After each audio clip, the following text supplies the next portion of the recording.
Pegue comigo a palavra do Senhor e abra no livro do Êxodo. Antigo Testamento, livro do Êxodo, capítulo 27, versículo 20. Êxodo, capítulo 27 e versículo de número 20. Assim que localizar, dê um glória a Deus para eu saber que você já achou. Êxodo é o segundo livro das Escrituras. Êxodo capítulo 27, versículo 20. Diz assim: Tu, pois, ordenarás aos filhos de Israel que te tragam azeite puro de oliveiras, batido para o candeeiro, para fazer arder as lâmpadas continuamente. Amém? Vou ler outra vez. Tu, pois, ordenarás aos filhos de Israel que te tragam azeite puro de oliveiras, batido para o candeeiro, para fazer arder as lâmpadas continuamente. Agora eu vou ler e você vai repetir o versículo 20. Tu, pois, ordenarás aos filhos de Israel que te tragam azeite puro de oliveiras, batido para o candeeiro, para fazer arder as lâmpadas continuamente. Você acredita que Deus vai falar conosco nessa noite? Você veio aqui com o coração aberto para receber a palavra de Deus? Então desocupe as tuas mãos, deixa a Bíblia aí no assento e vamos dar uma linda e poderosa salva de palmas para a palavra do nosso Deus. Vamos aplaudir bastante, e enquanto você aplaude, abra a tua boca e diga glória a Deus. Isso, abra a tua boca, solte a sua voz, diga glória, glória, glória ao teu nome, Senhor. Você que nos acompanha à distância pelo rádio, TV ou internet, junte-se a nós aqui em João Pessoa. Vamos levantar um grande louvor até o trono de Deus. Pai querido e Deus Todo-Poderoso, a tua santa palavra agora será pregada. Vem falar conosco. Remova toda barreira, remova todo obstáculo. Envia a tua palavra com poder e autoridade, e que a tua palavra vá e produza resultado para o qual está sendo mandada, em nome de Jesus. Diga amém, Jesus. Agora sente-se, por favor. Eu tenho revelado aqui, dentro da palavra de Deus, 4 mistérios. O mistério da cama, o mistério da mesa, o mistério da cadeira e o mistério do candeeiro. E por que eu estou falando desses 4 itens? Cama, mesa, cadeira e candeeiro. Porque a palavra de Deus, ela me conta lá no segundo livro de Reis, capítulo 4, que um dia uma mulher sunamita, juntamente com seu marido, edificaram na casa deles um quarto, para que o profeta Eliseu se hospedasse todas as vezes que passasse por ali. E a palavra de Deus faz questão de informar que dentro daquele quarto tinham 4 elementos: cama, mesa, cadeira e candeeiro.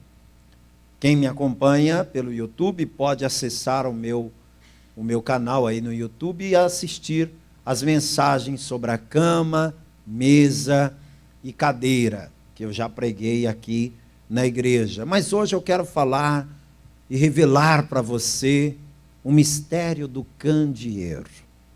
A palavra de Deus fala claramente aqui, no versículo que eu li, que quando o tabernáculo fosse edificado e fosse colocado no lugar santo, que era o lugar onde o sacerdote entrava para oferecer os sacrifícios a Deus, naquele lugar tinha que ter um candeeiro. O termo candeeiro é um termo amplo. Um candeeiro pode ser de tipos diferentes. A Bíblia, por exemplo, quando fala do tabernáculo, E quando fala do templo, refere-se a um certo tipo de candeeiro. Quando fala no Novo Testamento sobre as lâmpadas, vamos dizer assim, que eram usadas nas casas, já se refere a outro tipo de candeeiro. Para você ficar um pouco mais interessado e entender um pouco melhor o que eu estou falando, eu vou pedir que a minha equipe coloque aqui na tela para você uma imagem que represente um candelabro da época da Bíblia, um candelabro como aquele que tinha lá no tabernáculo. Põe aí na tela para mim, por favor. E quem está, não pode deixar aceso. Quem está me acompanhando à distância vai ver aqui também na tela. Olha, aquilo ali é uma réplica do candelabro que estava lá no tabernáculo. Quando você lê Êxodo 27, versículo 20, diz: Tu, pois, ordenarás aos filhos de Israel que te tragam azeite puro de oliveiras batido para o candeeiro. O candeeiro de Êxodo 27, 20 é exatamente esse aqui que você está vendo. Uma haste central e 3 de cada lado, completando 7 lâmpadas.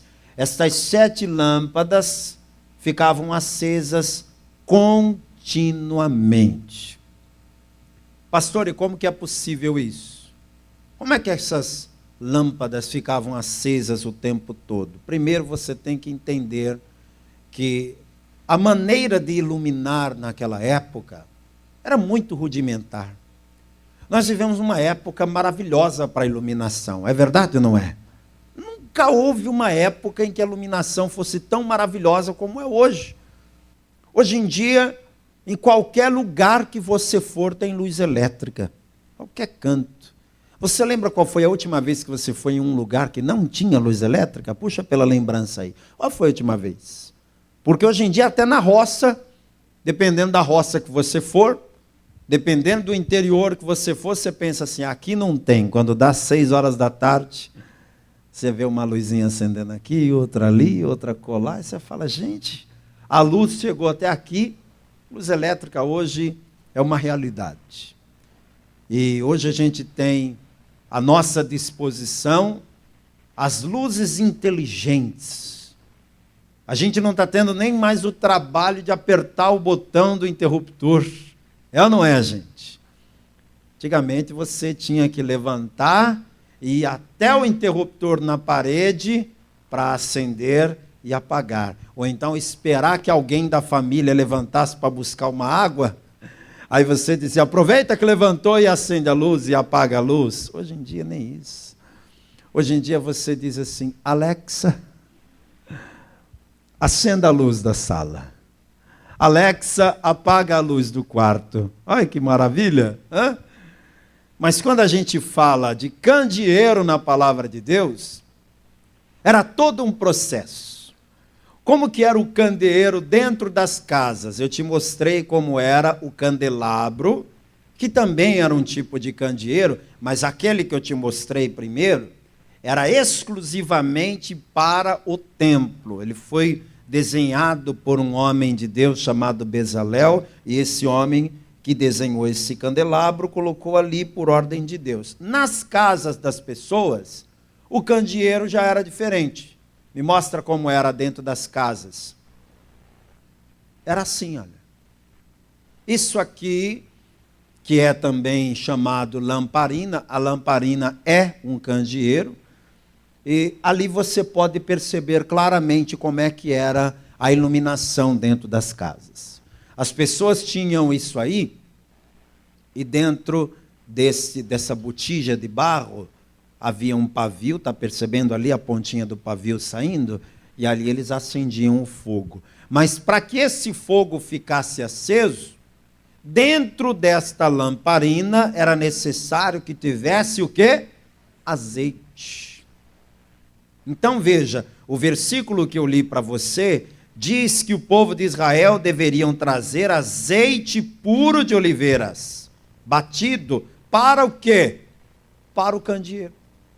Então Deus mandou trazer azeite para garantir que aqueles candeeiros estariam acesos continuamente. Aqui tem um mistério, minha gente, que eu quero revelar para você. Quem quer aprender esse mistério do candeeiro junto comigo? O candeeiro aceso é um símbolo da nossa vida espiritual plena diante de Deus. Um candeeiro aceso ilumina uma casa. Se o candeeiro se apagasse, se a lâmpada do candeeiro se apagasse, então a casa ficaria em trevas. O que Deus quer de cada pessoa que está nessa igreja, cada pessoa que está acompanhando essa mensagem de qualquer lugar, Deus quer que a sua lamparina esteja acesa. Você e eu um dia estivemos em trevas. Aí o que Jesus fez? Nos resgatou das trevas para a sua maravilhosa luz. Agora que você não está mais nas trevas, agora que você anda na luz, você tem a obrigação diante de Deus de manter esta luz, esta lâmpada acesa. Eu li para você em Êxodo. Êxodo foi escrito 1450 anos antes de Cristo. A ordem era clara, tem que manter as lâmpadas acesas, e para manter as lâmpadas acesas tem que ter o azeite constantemente. Pois bem, 700 anos depois, assumiu um rei em Israel chamado Ezequias. Esse rei Ezequias era muito temente a Deus, e ele sentiu que o povo de Israel estava se desviando. Então ele necessitou fazer uma convocação e um concerto. Eu quero te mostrar o que ele encontrou. Segundo o livro de Crônicas, capítulo 29. Vamos ler desde o versículo 1 para você conhecer quem era Ezequias. Segundo o livro das Crônicas, capítulo 29, versículo 1. Tinha Ezequias 25 anos de idade quando começou a reinar. Olha só, muito jovem quando começou a reinar. E reinou 29 anos em Jerusalém. E era o nome de sua mãe Abia, filha de Zacarias. E fez o que era reto aos olhos do Senhor, conforme tudo quanto fizera Davi seu pai. Ele, no primeiro ano do seu reinado, no mês primeiro, abriu as portas da casa do Senhor e as reparou. Perceba que essa foi a prioridade no governo de Ezequias. Primeiro ano e primeiro mês. Qual foi a primeira providência que ele tomou? Reparar o templo. Ezequias não deixou para fazer isso depois. Ezequias entendeu que a primeira coisa que ele tinha que fazer, que a prioridade na sua vida, no seu governo, era estabelecer o culto a Deus com qualidade. Minha gente, preste atenção, a sua prioridade deve ser tua vida espiritual. A tua prioridade deve ser a sua comunhão com Deus. Jesus garantiu que se eu buscar primeiro o reino de Deus, ou seja, se eu der prioridade às coisas espirituais, as coisas materiais Ele acrescenta na nossa vida. Há pessoas que não estão tendo êxito nem no espiritual, nem no material, porque estão correndo atrás do material e deixando o espiritual para depois. Se você estivesse dando prioridade ao espiritual, tua vida espiritual estaria uma bênção, e de quebra, Deus ainda ia lhe abençoar no material. Começa a pensar como Ezequias. Ezequias começou o seu governo já restaurando a vida espiritual. Começa esse mês restaurando a tua vida com Deus, restaurando o teu altar diante de Deus. Aí olha o que ele fez mais, versículo 4. E trouxe os sacerdotes e os levitas, e os ajuntou na praça oriental, e lhes disse: ouvi-me, ó levitas, santificai-vos agora, e santificai a casa do Senhor, Deus de vossos pais, e tirai do santuário a imundícia, porque nossos pais transgrediram e fizeram o que era mal aos olhos do Senhor nosso Deus, e o deixaram, e desviaram o rosto do tabernáculo do Senhor, e lhe voltaram as costas. Também fecharam as portas do alpendre, e apagaram as lâmpadas, e não queimaram incenso, nem ofereceram holocaustos no santuário ao Deus de Israel. Eu li para você que não podia se apagar a lâmpada de jeito nenhum, ela tinha que ficar acesa constantemente. Só que aqui está dizendo que na época do rei Ezequias, o pessoal não estava nem um pouco preocupado com a vida espiritual, as lâmpadas estavam apagadas. Eu lamento em te dizer que esse é o retrato da vida espiritual de muitos cristãos hoje. Tem muitos cristãos hoje dentro das igrejas cujas lâmpadas, cujas lamparinas estão apagadas. Mas Deus te trouxe aqui nesse culto hoje para te acender de novo, para reacender a chama do Espírito Santo dentro de você. Olha o que acontece quando a lâmpada fica apagada. Versículo 8. Pelo que veio grande ira do Senhor sobre Judá e Jerusalém, e os entregou à perturbação, à assolação e ao assobio, como vós o estáis vendo com os vossos olhos.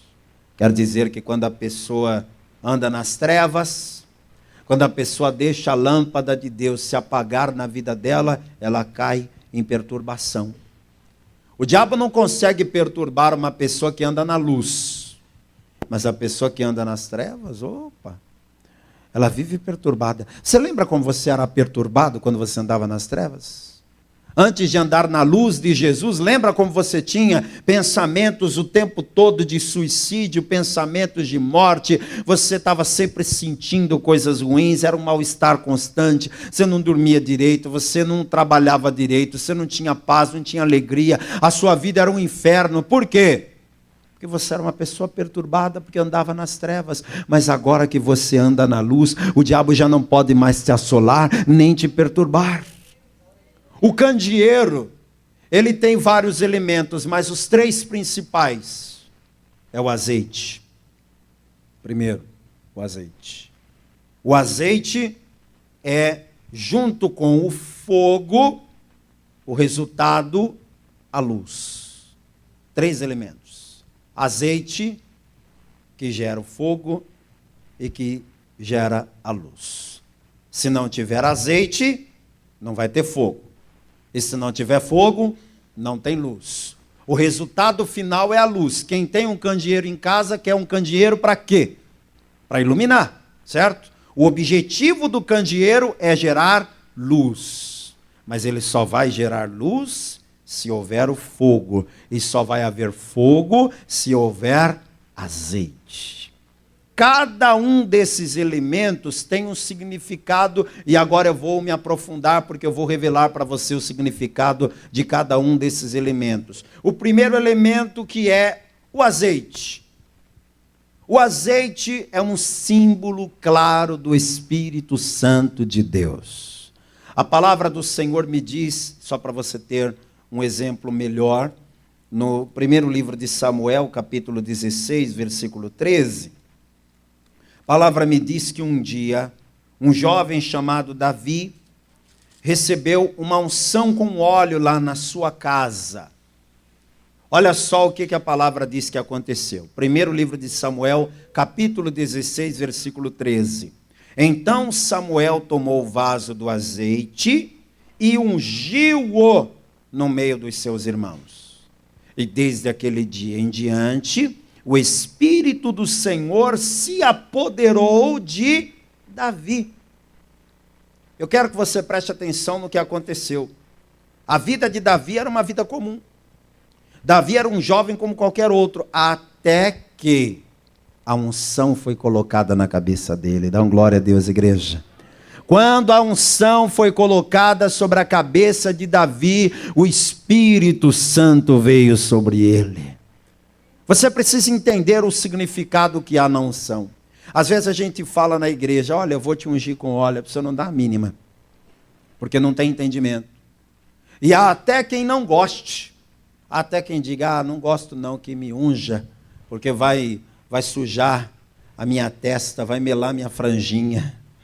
Não quero não, dispenso. Pessoa que dispensa uma unção com óleo, ela não tem entendimento espiritual do que aquilo significa. A palavra diz que na hora que Davi foi ungido, o Espírito do Senhor se apoderou dele. Então há uma relação clara entre a unção e a atuação do Espírito Santo. Para que a unção era ministrada? A unção era ministrada para consagrar tanto pessoas quanto coisas, objetos. Vou te mostrar um outro exemplo aqui, no livro do Êxodo, capítulo 40. É bíblico você ungir coisas. É bíblico. A palavra diz aqui em Êxodo capítulo 40, versículo 9, o seguinte, olha só. Então tomarás o azeite da unção e ungirás o tabernáculo e tudo que há nele. É para ungir o quê, minha gente? Tudo que há nele. E o santificarás com todos os seus móveis e será santo. Ungirás também o altar do holocausto e a todos os seus utensílios, e santificarás o altar, e o altar será coisa santíssima. Então ungirás a pia e a sua base, e a santificarás. E aí a palavra manda dizer, Moisés, que era para ungir tudo que tinha no altar, e tudo que tinha no tabernáculo. Então, o objetivo da unção é consagrar.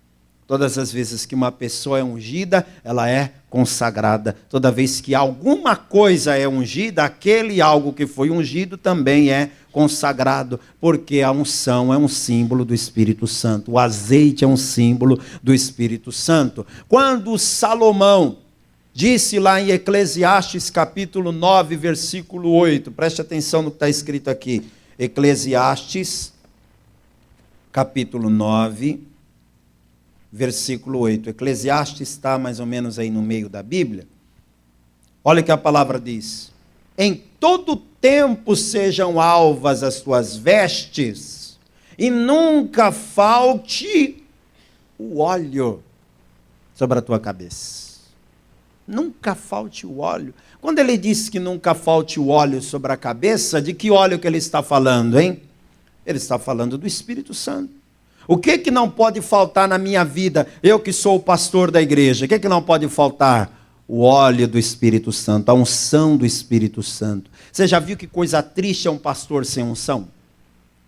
Um pastor pregando a palavra sem unção, você ouve aquela pregação, ela entra no ouvido e sai no outro. Ela não te emociona, ela não te confronta, ela não te edifica, ela não faz absolutamente nada. O culto acaba e você não sabe absolutamente nada do que foi dito, você não absorveu nada, você não recebeu nada, e você ainda sai com a sensação de que perdeu o seu tempo, se tivesse ficado em casa era melhor. Por que o pastor tem que ter unção? Para que quando a palavra sair da boca do pastor, ela entre nos ouvidos de quem ouve, entre no coração de quem está recebendo, e a pessoa que ouviu e recebeu no coração, mude de vida por causa daquela palavra. Eu estou o tempo todo dizendo a Deus, Senhor, manda mais azeite, manda mais unção na minha vida, manda mais unção na minha vida, manda mais unção na minha vida. Um obreiro sem unção, sem a unção do Espírito Santo, ele pode ficar de pé aí, é como se fosse uma coluna dessa aí do imóvel aqui, ó. Aquela pilastra ali está lá todo santo dia, aquela pilastra ali. Desde que esse imóvel foi construído, ela está lá. Se o obreiro tivesse sem unção, ele é tão inanimado quanto aquela coluna ali. Mas se ele estiver cheio da unção do Espírito Santo, não passa um demônio. Todos que passarem e verem aquele obreiro de pé ali, vão dizer, opa, aqui eu não tenho chance não, porque tem um homem cheio do Espírito Santo ali, tem uma mulher cheia do Espírito Santo ali. Um ministério de louvor sem unção é uma banda cantando e tocando, e mais nada. Mas quando é um ministério de louvor que tem a unção do Espírito Santo, eles cantam e tocam, e esse louvor se mistura com o canto dos anjos celestiais, e aquele louvor toca o coração de Deus, e por aí vai. Um crente sem unção é só um religioso, é só uma pessoa que vem e assiste o culto, e bate palma, e quando o pastor diz amém, amém, amém, acabou, pronto, vai todo mundo embora para casa e não muda nada. Mas quando a pessoa tem a unção do Espírito Santo, ela sai da igreja e todas as pessoas que virem ela passando na rua vão sentir algo diferente. Todas as pessoas com quem você conversa sente algo diferente. Quem olha para você, você não precisa nem estar carregando a Bíblia ou com uma camiseta escrita "Eu amo Jesus" ou coisa do tipo. As pessoas olham para você e veem Deus na sua vida, porque não te falta o óleo sobre a tua cabeça. Esse candeeiro somos nós, igreja. Nós temos que ter esse azeite dentro de nós. Porque se não tiver o azeite, não haverá fogo. O primeiro elemento é o azeite. Você já entendeu que o azeite é o Espírito Santo. Quem já entendeu que é o Espírito Santo? Se tiver o azeite, aí vai ter fogo. Você quer ter o fogo na sua vida? Quem quer ter esse fogo? Agora, não se confunda não, viu? Porque se você acha que todo fogo é fogo, que fogo é tudo igual, pode ser para o mundo, não para Deus. Para Deus existe o fogo santo, que é o fogo que Ele quer que você tenha, mas tem outros fogos por aí. Tem um fogo estranho que Deus não quer que você chegue diante dele com esse fogo estranho, não. Se você ler a palavra lá no livro de Levítico, capítulo 10, eu não vou lá para não me aprofundar e estender muito, mas se você for lá em Levítico, capítulo 10, você verá que 2 filhos do sacerdote Arão, um dia de livre e espontânea vontade, sem ordem nenhuma dada por Deus, resolveram apresentar um fogo no altar. E Deus não tinha dado autorização nem ordem para eles fazerem tal coisa.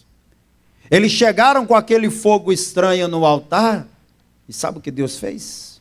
Deus manifestou-se com o fogo santo dele, e aqueles filhos do Arão foram consumidos. A pessoa que chega na presença de Deus com fogo estranho, ela não é aceita, não. Tome cuidado, porque nem todo fogo que você vê por aí é o fogo do Espírito Santo. Até hoje tem muito fogo estranho por aí. Você acha que não? Tem. Tem gente que chega perto de você dizendo: olha, deixa eu te entregar algo aqui da parte de Deus. Olha, deixa eu te contar aqui um sonho que eu tive com você. Coisa que o profeta mais gosta de falar é isso. Deixa eu te contar um sonho. Deixa eu te contar uma visão. Dificilmente ele vai abrir a palavra e dizer: olha o que a palavra de Deus diz para você. Porque a palavra, ela se explica a si mesma. A palavra não se deixa manipular. Mas sonho, gente. Sonho é coisa da mente humana. Eu posso sonhar que estou voando. Quem já sonhou que estava voando alguma vez? Já, eu posso sonhar que estou voando. Aí eu chego para você e digo: vou te contar um sonho que eu tive. Eu estava nas asas do quê? Não invente moda. Eu posso sonhar que eu estava vivendo na era dos dinossauros. E aí? Eu tive uma visão do mundo espiritual. Não, é um sonho da mente humana. Olha o que a palavra de Deus diz aqui em Jeremias. Jeremias, capítulo de número 25. Vigie, viu? Eu, como teu pastor, tenho a obrigação de te alertar, de te avisar, para que você não caia nos enganos por aí. Perdão, Jeremias 23, o versículo é que é o 25. Jeremias 23, 25.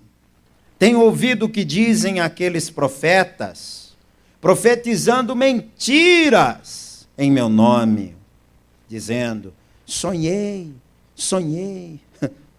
Que coisa fantástica, até hoje tem isso, né? Tinha na época da Bíblia, pleno Antigo Testamento, e tem até hoje. Ainda bem que a palavra de Deus está aqui nos alertando. Tenho ouvido o que dizem aqueles profetas, profetizando mentiras em meu nome, dizendo: sonhei.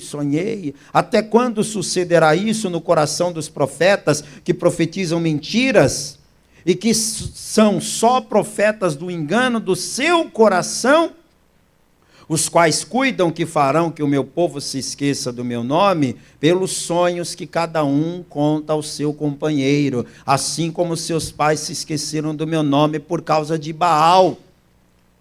Deus está dizendo: você tem que tomar cuidado, porque essas pessoas que chegam para te entregar profecias e visões e sonhos, muitas vezes estão trazendo um fogo estranho e querendo te afastar do propósito que Deus tem para a tua vida.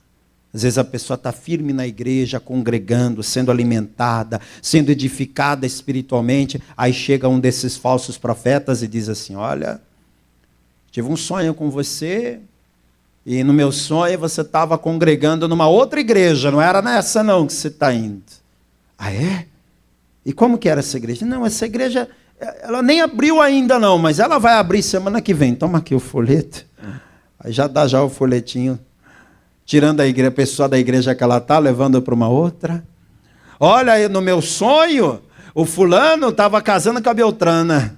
No meu sonho, estava acontecendo isso e aquilo. E tantas confusões na vida de pessoas já aconteceram por causa disso. Olha só o que a palavra diz aqui no versículo 29. Não é a minha palavra como fogo, diz o Senhor, e como martelo que esmiuça a penha. Para ter a luz é necessário que tenha o azeite, e o azeite gera o fogo. O fogo aqui representa a palavra de Deus. E a palavra de Deus como fogo, ela tem duas finalidades. O fogo, ele ao mesmo tempo pode consumir e também pode purificar. Se o fogo for colocado em contato com o ouro, por exemplo, o que é que vai acontecer com o ouro se ele for levado ao fogo? Ele vai deixar de ser ouro? Ele vai se desintegrar? Não. Ele vai derreter? Sim. Mas ele vai continuar sendo ouro. E vou lhe dizer mais, ele vai se tornar um ouro ainda mais puro. Você para Deus é precioso como ouro, quem crê? Quando Deus traz a palavra dele ao teu encontro, a palavra muitas vezes é dura. A palavra muitas vezes é de confronto, mas esta palavra ela vem para te purificar, assim como o fogo purifica o ouro. Agora, esse mesmo fogo que purifica o ouro, faz o que com a palha? Se você colocar o fogo na palha, sobra o quê? Nada, né? Consome. E é isso que a palavra de Deus quer fazer com os nossos pecados. A palavra de Deus quer entrar em nós e nos purificar e arrancar da gente tudo aquilo que não presta. Vamos aplaudir o Deus Todo-Poderoso.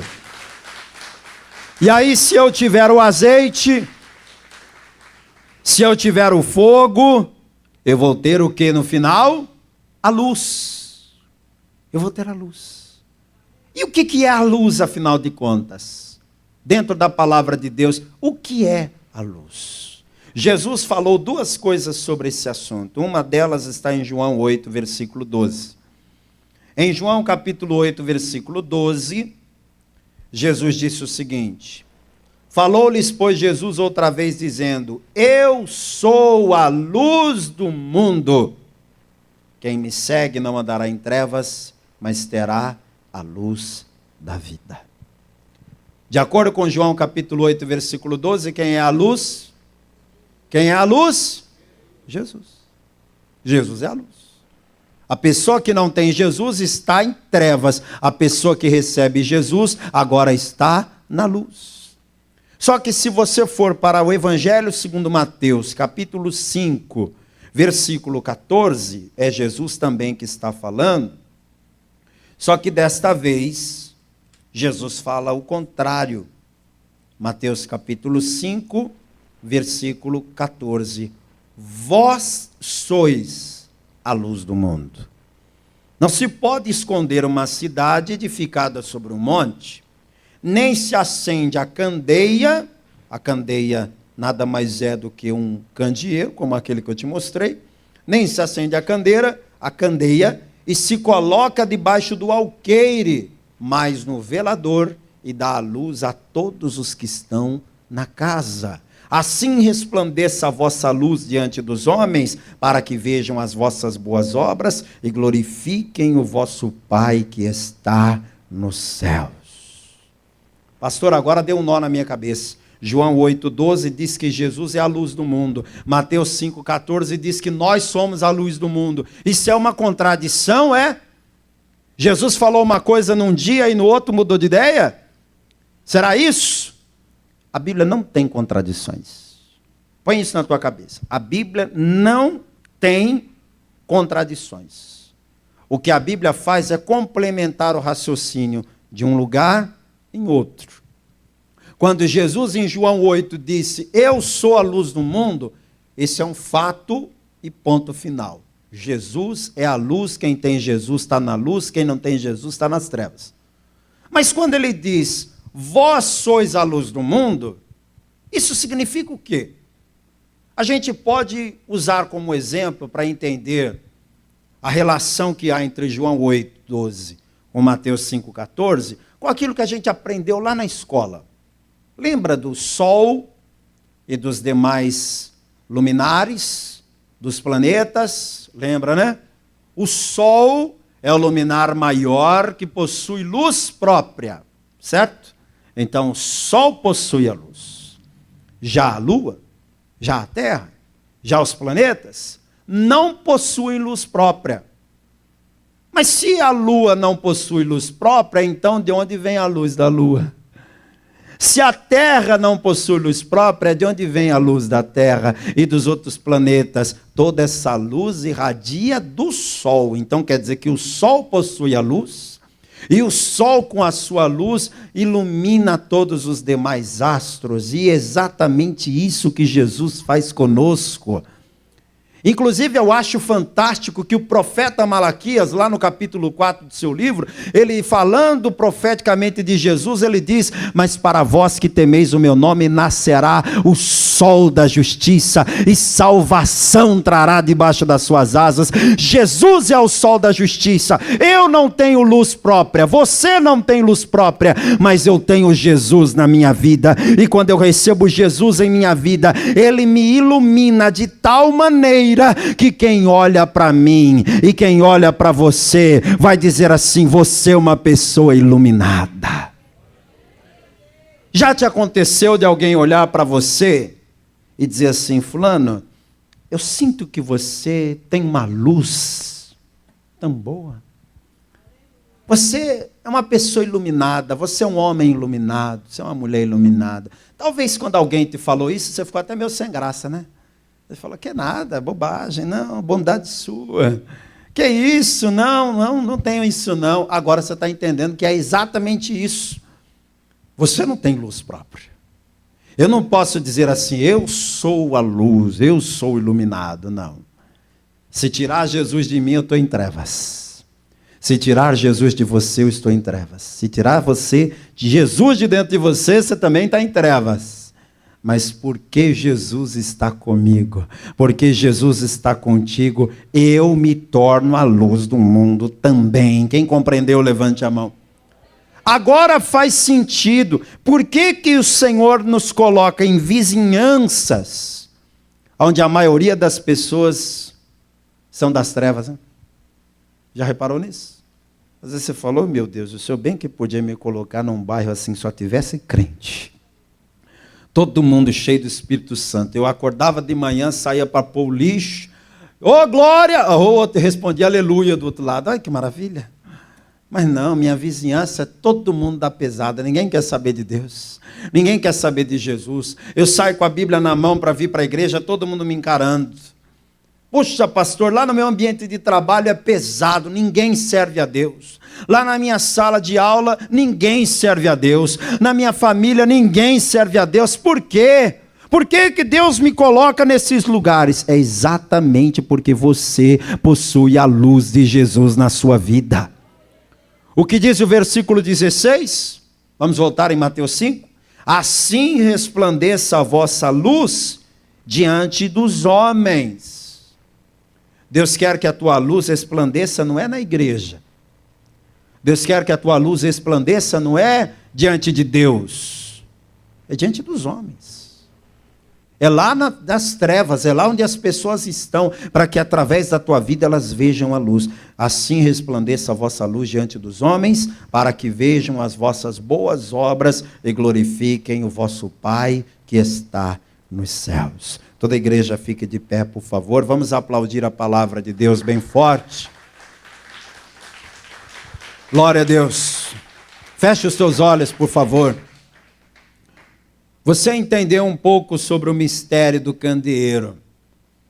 O candeeiro somos nós, e nós temos que ter a luz acesa.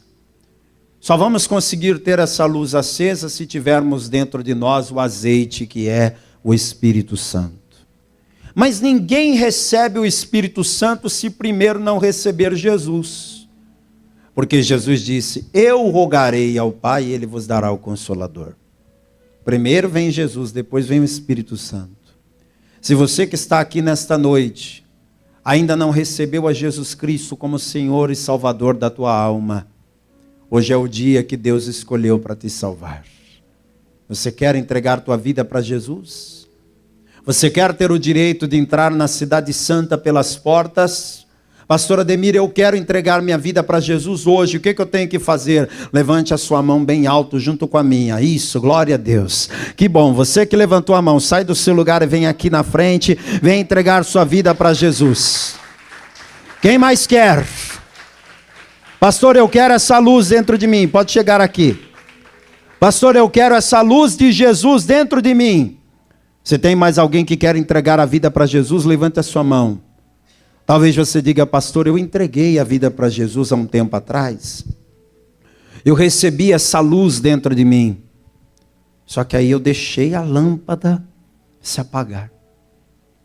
O problema é esse, pastor. Jesus me tirou das trevas, me trouxe para a luz, mas eu deixei a lâmpada se apagar.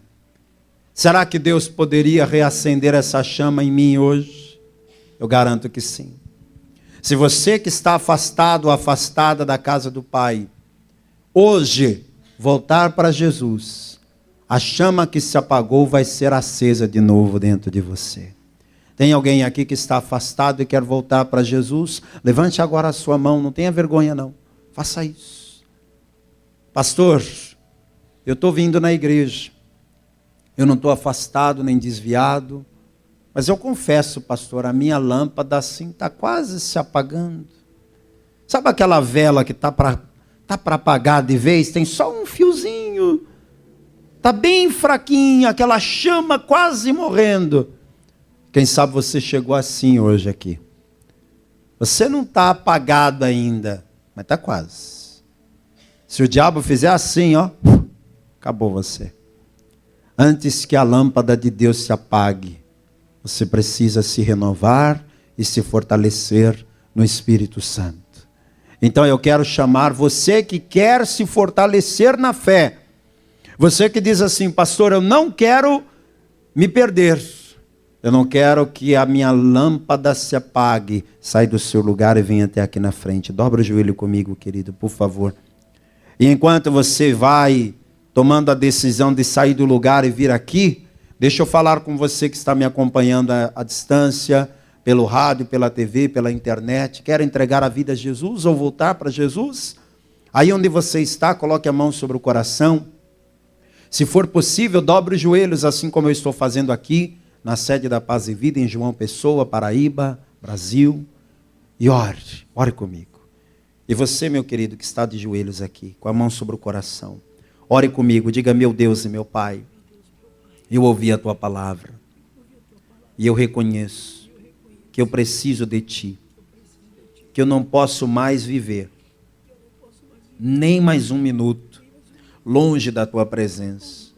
Perdoa, Senhor, os meus pecados, apaga as minhas iniquidades, escreve o meu nome no livro da vida e me ajuda a permanecer até o fim na tua presença, em nome de Jesus. Agora deixa que eu vou orar por você e a igreja estenda a mão na direção do altar. Meu Deus querido e Pai Todo-Poderoso, meu Deus, a tua palavra foi pregada e esse homem abriu o coração para ouvir o Senhor falando no íntimo do seu coração e da sua alma. À distância, há muitas pessoas fazendo a mesma coisa que ele. Então, meu Deus, eu te peço, escreve agora cada um desses nomes no livro da vida. Perdoa as falhas, perdoa os erros, perdoa os pecados. Meu Deus, se esta pessoa estava andando nas trevas, o Senhor agora está traindo esta pessoa das trevas para a sua maravilhosa luz. Esse homem não vai mais andar nas trevas. Esta pessoa que está orando à distância também não vai mais andar nas trevas, mas agora vai andar na luz do Senhor. Eu quero, meu Deus, que o Senhor faça deste homem e faça de cada pessoa que está se entregando a Ti um candeeiro e cheio do Teu azeite, para que a chama se mantenha acesa em nome de Jesus, e que assim seja feito. Amém. E graças a Deus, glória a Deus. Vamos aplaudir o Senhor Jesus. Parabéns pela sua decisão. A você que se entregou à distância, parabéns, fique firme na fé. Que Deus te abençoe.